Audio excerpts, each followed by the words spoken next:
Dès ce soir et à partir de cette vidéo, je lance un projet qui me tient à cœur et auquel je pense depuis déjà quelques temps.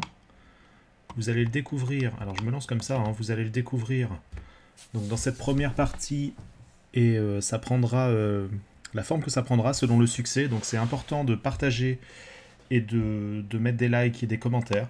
N'hésitez pas à vous poser vos questions. J'essaierai de répondre à toutes les questions d'ailleurs. Donc ce projet-là, je vais vous l'expliquer pendant que je suis en train de le faire. Ça va être la construction de quelque chose que je vais détailler comme dans un tutoriel, vraiment où je vais donner toutes les étapes. Donc déjà, il y aura les indications sur le côté gauche de l'écran, donc comme ça en vert ici, comme d'habitude. Et en fait, ce qu'on va faire, c'est que bon, j'ai plusieurs projets, et donc particulièrement un projet autour du thème de la science-fiction. Et je vais essayer de créer tous les éléments et toutes les étapes en 3D, etc. de ce projet-là. Donc la construction du monde, la construction des éléments, etc. sous forme de présenté comme un tuto, c'est-à-dire pas vraiment un tuto, mais où je vais expliquer chaque étape que je vais faire, comme ça chacun pourrait justement refaire un petit peu la même chose. Et donc je décris tout de A à Z, et je crée des choses donc sur mesure. Donc voilà, par exemple là, déplacement G sur l'axe Z, touche maj enfoncée, donc ça c'est pour faire des déplacements précis, touche CTRL enfoncée pour déplacer par à-coup, par case. Donc là, je place mon élément ici. Voilà, donc j'explique comment je fais. Je vais créer un seul, donc ajouter mèche plan. Ça va être beaucoup d'improvisation pour l'instant. Alors peut-être pas toujours de l'improvisation, hein. J'ai déjà une bonne idée de ce que je vais faire, mais là, j'ai pas fait de plan au préalable. Je vais faire les choses petit à petit. Et je vais pouvoir les réajuster, les arranger et tout ça. En fonction des vidéos, par rapport aux différentes vidéos. Donc là, j'ai créé un sol ici, que je vais renommer sol, le plan, sol. Je vais l'agrandir un petit peu, donc S, touche échelle, touche d'agrandissement. S, si je mets un numéro après, ça va être la multiplication de sa taille, donc 5. Donc là, il est 5 fois plus grand. Donc je vois mes dimensions, les dimensions de mon élément sol ici. Donc par défaut, chaque case fait 1 mètre, hein, vous le savez. Je clique ici, voilà, élément. Et là, je vois que ça fait 10 mètres par 10 mètres. Donc là, par exemple, on va partir sur un encadrement de porte, je pense. On va voir. Donc, je vais activer la cavité ici pour bien voir nos arêtes. Ici, donc 2 mètres sur 2 mètres, c'est beaucoup trop grand. Donc S divisé slash 2 par 2. Donc là, ça fait 1 mètre de large. Je vais encore diviser par 2, ça fera 50 cm. S divisé par 2. Voilà. Et je déplace mon élément G, Z, ici, pour le mettre à peu près au ras du sol. Vue de face, touche 1 du pavé numérique. J'agrandis un petit peu. Ici, S, plutôt G, Z. Et je déplace ici. Je le mets sur le petit carré ici. Voilà, je pense qu'on est assez précis. Et donc, comme ça, je vais créer un monde, petit à petit. Ça va être les poutres sur les côtés de la porte. Donc, ce que je vais faire, je ne vais pas le dupliquer pour faire les deux côtés, les deux montants de gauche à droite, mais je vais plutôt aller chercher ici un modificateur symétrie. Miroir, pardon. Hop, c'est un peu pareil. Et là, alors si je déplace G, X sur le côté ici, vous ne voyez pas l'effet de son miroir. C'est parce que par défaut, le miroir se fait à partir de l'axe central, à partir du centre de l'objet, qui est représenté avec un petit point orange ici. Mais ce que je peux faire astucieusement, c'est me servir du sol de base qu'on a ici comme objet miroir. C'est-à-dire qu'il prendra plutôt l'axe de cet objet. Donc il prendra le point qui est au milieu de cet objet-là, ici, et donc il fera son miroir de l'autre côté. Donc objet miroir, hop, je place ici. Vous voyez ? G, S plutôt. Non, je vais l'agrandir autrement. Je veux qu'il reste collé au sol. Donc je vais l'agrandir différemment en passant en Edit, mode, ici. Hop, voilà. Et là, je vais déplacer G, Z sur l'axe Z ici. Voilà, comme ça.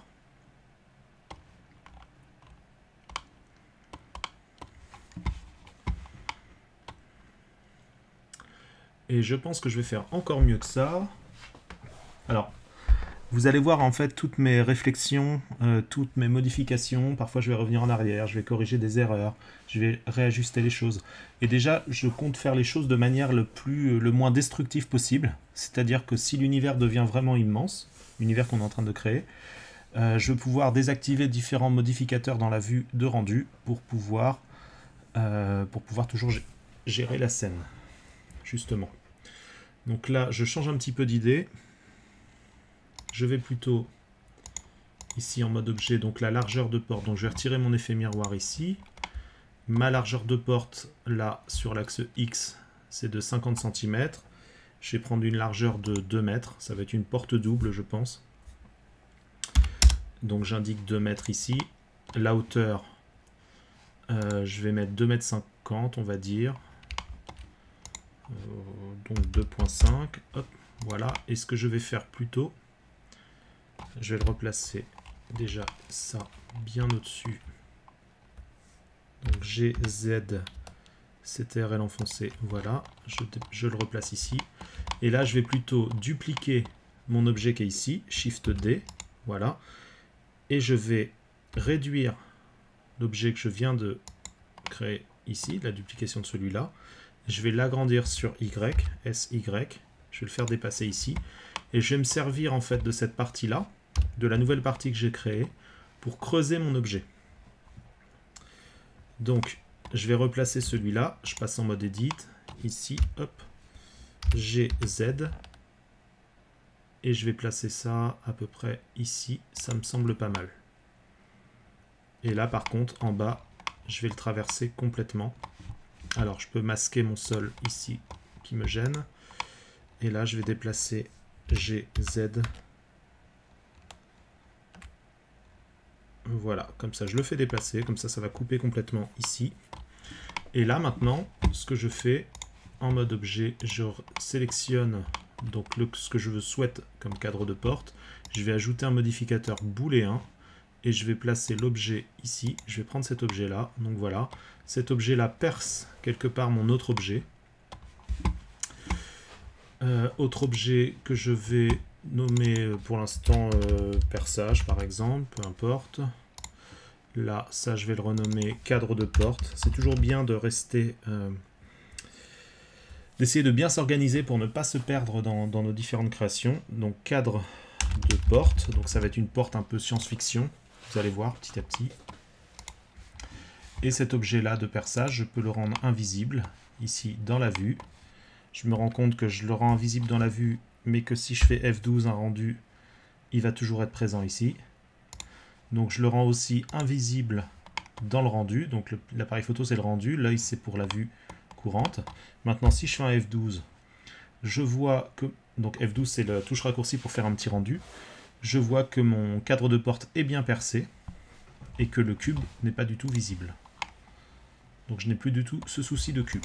Le souci que je vais avoir, c'est que si je déplace ma porte, car je vais peut-être pas la laisser toujours à cet endroit-là, regardez, GZ, et ben le cube qui est à l'intérieur ne va pas se déplacer avec ma porte. Donc CTRL-Z, j'annule mon opération. Donc là, je vais le rendre visible juste pour faire ma petite action. En fait, je vais sélectionner mes deux objets et rendre cet objet à l'intérieur esclave de celui-là. Histoire que tous les mouvements que je vais faire avec mon cadre de porte déplacent aussi cet objet-là. Ce qu'il faut faire pour ça, en fait, c'est sélectionner les deux objets, mais il faut que le dernier objet sélectionné soit l'objet maître, c'est-à-dire celui qui va déplacer celui-là. Donc je sélectionne celui-là, je fais Shift enfoncé, je sélectionne l'autre objet ici, et je vais faire un CTRL-P, et je vais parenter, donc définir parent A. Je ne vais pas mettre objet tout simplement, mais je vais mettre objet conserver transformation. Objet conserver transformation, tout simplement, comme ça, quand je vais modifier la taille, donc maintenant si je le déplace, l'autre se déplace aussi. Quand je vais modifier la taille ou le déplacement de celui-là, et ben cet objet-là aussi va suivre les différentes transformations de mon objet maître. Voilà. Et là, donc l'objet perçage disparaît ici. Alors il n'est pas vraiment disparu, mais en fait il est en sous-objet de mon cadre de porte, car mon cadre de porte, c'est vraiment celui qui le contrôle. Et maintenant, mon cadre de porte, je peux le rendre invisible, et je garde ma porte ici. Tout simplement. Et maintenant, si je déplace, il n'y a pas de souci. Très bien. Donc, maintenant, à partir de là, j'ai mon cadre de porte ici. Je vais créer un mur qui va donc entourer mon cadre de porte, hein, car on ne va pas créer une porte dans le vide comme ça, on va plutôt créer une porte en rapport avec un mur. Alors pour ça, je vais aller chercher ici, ajouter mèche plan, je vais chercher un plan. Ici, je vais lui faire une rotation par rapport à l'axe X, RX 90 degrés, à 90 degrés, pour le placer comme ça. Je me mets en vue de face avec la touche 1 du pavé numérique. GZ. Je déplace précisément avec CTRL enfoncé. Hop, je le place comme ça. Là, je vais passer en mode Edit, histoire de déplacer mes différentes arêtes pour placer le mur comme je le souhaite à peu près. Donc j'ai X, ici, hop, je me sers de CTRL pour être à peu près assez précis. Donc là, j'ai laissé 1, 2, 3, 4. Je vais laisser 4 aussi de l'autre côté. J'ai X, 2, 3, 4, et j'arrête ici. Ici, donc j'ai Z, déplacement vers Z. Je vais le placer à peu près jusqu'ici. Voilà, ça ira bien. Alors maintenant, mon souci, c'est au niveau du plan. J'aimerais aussi qu'il soit... Enfin, lui donner une épaisseur déjà. On va faire les choses dans leur temps. Donc j'ai... Alors, je me mets en vue de dessus. Je vais faire déplacer un petit peu mon cadre de porte que j'ai encore sélectionné ici. Donc j'ai Y. CTRL enfoncé. Voilà, je vais le placer ici.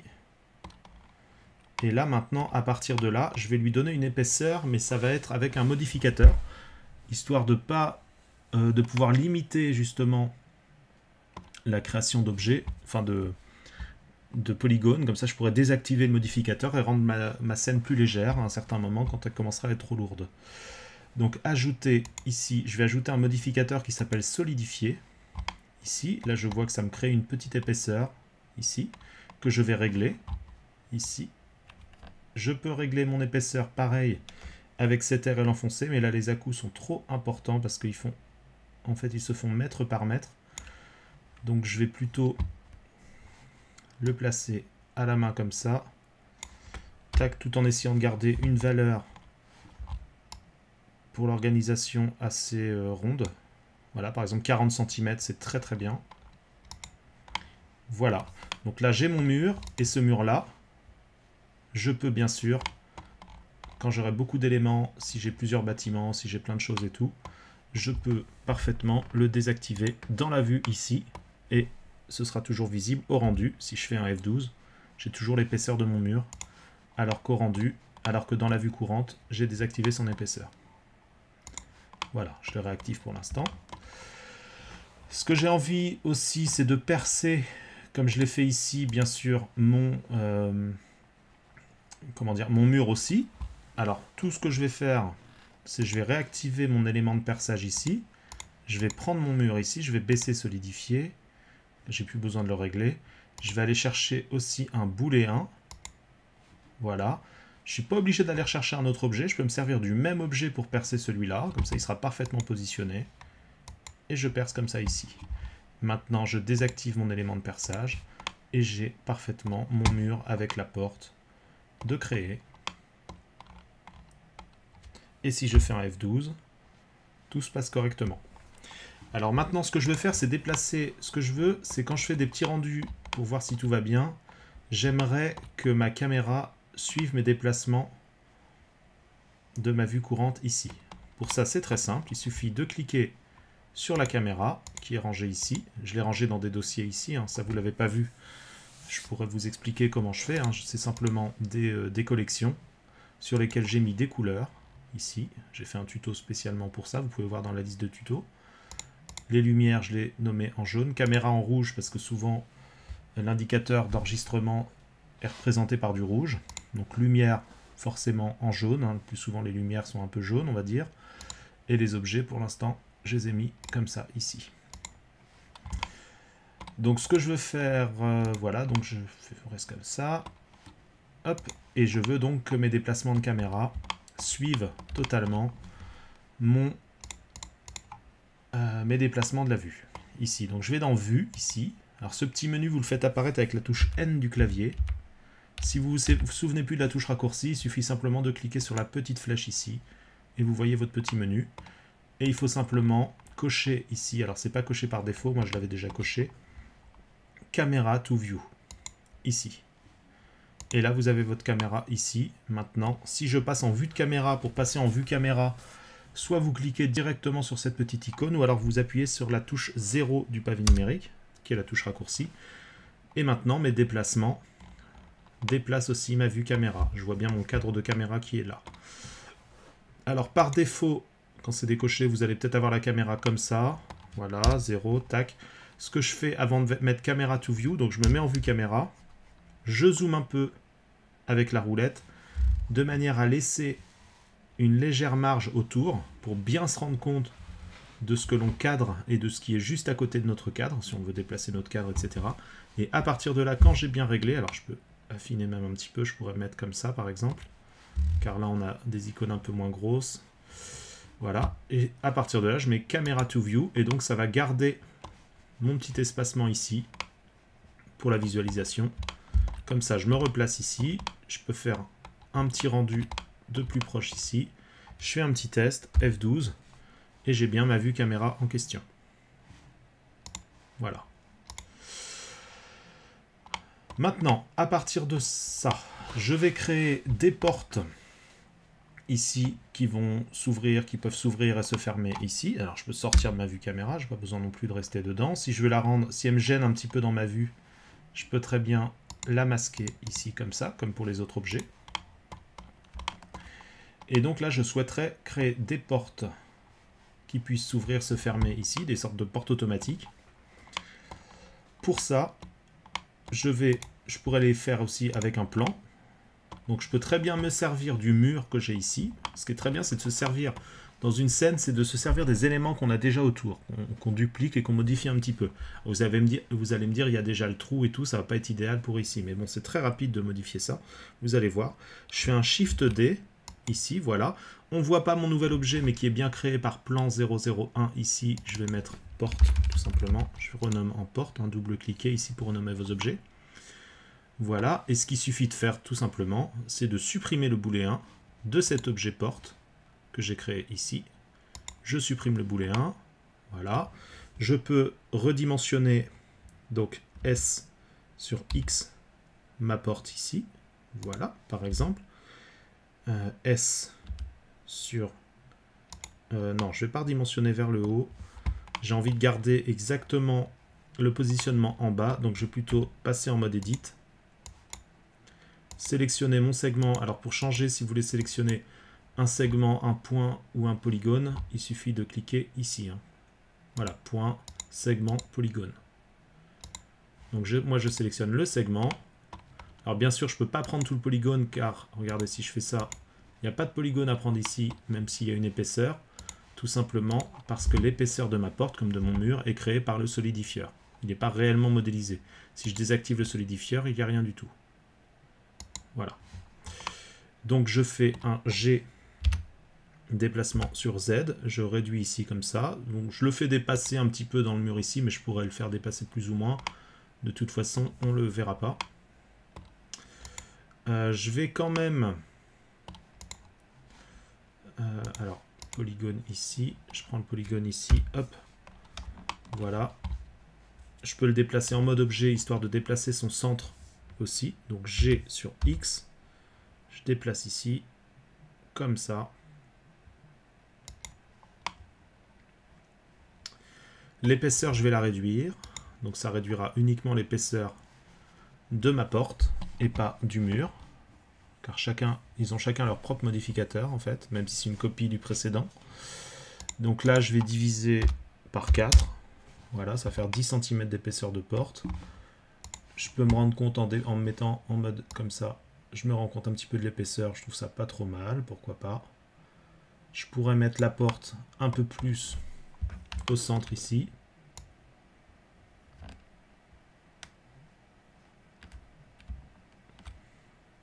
Voilà. Pour me faire un repère, je vais le mettre à peu près au centre. Je vais mettre la ligne rouge à peu près au centre ici.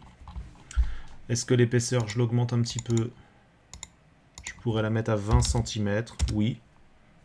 Pas 20 mètres, hein, 20 cm. Alors vous pouvez rentrer la valeur en centimètres, 20 cm, ça va la reconvertir automatiquement en mètres, donc 0,2 mètres. Donc la valeur par défaut de l'unité Blender, c'est en mètres. On va rester en mètres. Et je recentre comme ça ici. Donc ça, c'est parfait.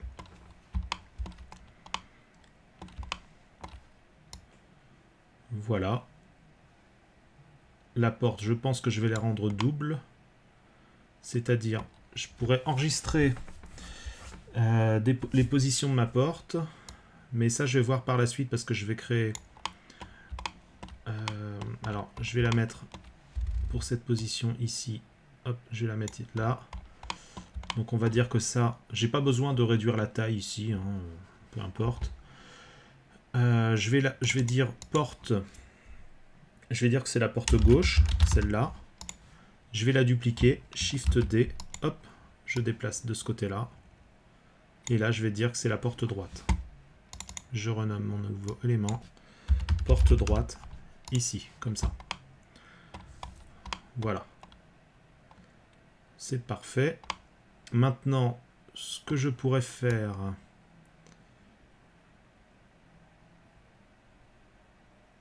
alors, je pourrais enregistrer son déplacement et tout ça, mais j'aimerais bien mettre peut-être un...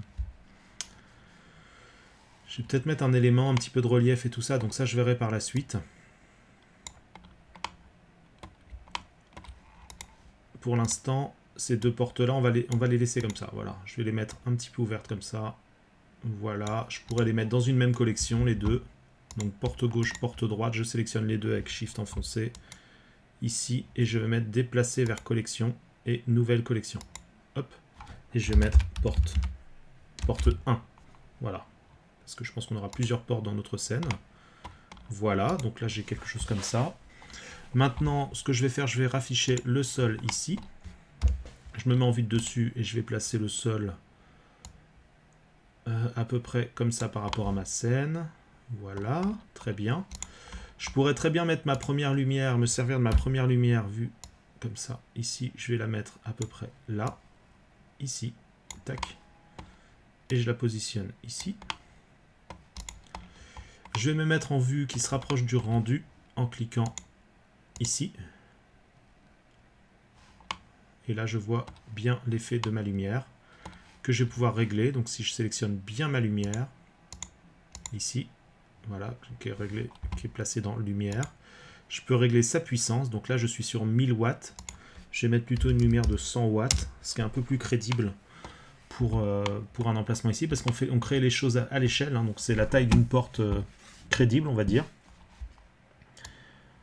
Voilà, je peux déplacer ma lumière ici. J'ai le rayon de ma lumière qui fait 10 cm actuellement, donc 0,1 m. Donc imaginez un globe de 10 cm. Je pourrais très bien l'agrandir, faire un peu comme, comme une zone de lumière plus grande, mais ça je pense qu'on le réglera par la suite en modélisant vraiment la lumière. Mais si je l'agrandis, je vais avoir les ombres de plus en plus diffuses. Vous voyez, les ombres s'atténuent. Hop. Et plus je la rends petite, plus les ombres vont être tranches. Car plus une source de lumière est large et grande, plus les ombres vont être diffuses. Donc là, je vais mettre 0,5, comme si ma lumière faisait 50 cm. D'ailleurs, c'est représenté par cet arc-là, ici. Voilà. Alors là, je suis bien sûr sur le moteur Eevee. Quand on règle ici nos réglages de rendu, ici, on va activer 2-3 choses, histoire de donner un petit peu plus de réalisme à la prévisualisation que l'on a ici, qui n'est quand même pas proche du rendu final, mais déjà on peut voir un petit peu. Donc je vais activer l'occlusion ambiante, le bloom, vous voyez, ça donne un éclat à notre lumière, et le screen space réflexion. Voilà. Alors l'occlusion ambiante va nous représenter un petit peu des... Enfin, là on voit pas trop la différence. Mais normalement, ça va nous représenter un petit peu des ombrages supplémentaires et de meilleure qualité. Alors là, on ne le voit pas trop sur cette scène-là, mais bon, c'est pas grave. On pourrait créer des couleurs pour différencier un petit peu nos éléments et commencer à créer les textures. Donc je clique sur mon cadre de porte ici. Alors, il se retrouve où? Il se retrouve dans Objet ici, cadre de porte. Je vais lui donner une couleur que je vais nommer cadre de porte. Si vous n'avez pas votre texture créée ici, si vous arrivez, c'est comme ça, vous cliquez sur Nouveau. Et là, vous pouvez créer votre texture ici. Mais une fois que vous avez créé une texture, là, je retire ma couleur, vous pouvez la retrouver ici dans la liste ici. Donc, cadre de porte. Je vais mettre une couleur pour l'instant. Enfin, voilà, on ne va pas la garder, mais une couleur qui différencie un petit peu du reste. Pour le mur, je vais mettre aussi une autre couleur. Hop. Et donc cette texture de mur, on va la rendre un petit peu métallique, car on se retrouve dans un univers peut-être de vaisseau, de quelque chose comme ça. Donc métallique ici, vous voyez, j'ai créé ma texture, je l'ai renommée mur. Et j'augmente la partie métallique, comme ça. Voilà. Voilà, comme ça, on va garder du blanc ici. Donc là, ici, ma texture de cadre de porte. Si je clique sur mon cadre de porte tout de suite, je revois ma texture de cadre de porte. Je pourrais lui mettre aussi un petit peu de métallique ici. Alors, par rapport à ça, ce qu'on va faire aussi, au niveau de mes portes ici, je vais créer un biseau. Alors, le truc, c'est que je pourrais créer un biseau justement sur ces arêtes-là, pour ne pas avoir à le créer tout autour. Il n'y a pas besoin, vu qu'on va avoir que ces arêtes ici. Mais en même temps, si je fais ça, je suis obligé de le rendre destructif. C'est-à-dire que je vais modéliser directement le biseau avec CTRL-B. On a vu ça dans une autre vidéo, hein, où je parle des biseaux et tout ça, justement. Donc moi, je vais préférer quand même utiliser un modificateur que je vais faire venir ici. Donc modificateur biseau, comme ça. Je vais réduire bien sûr largement, je vais diviser par 10. Voilà, je vais me rapprocher pour voir ce que ça donne.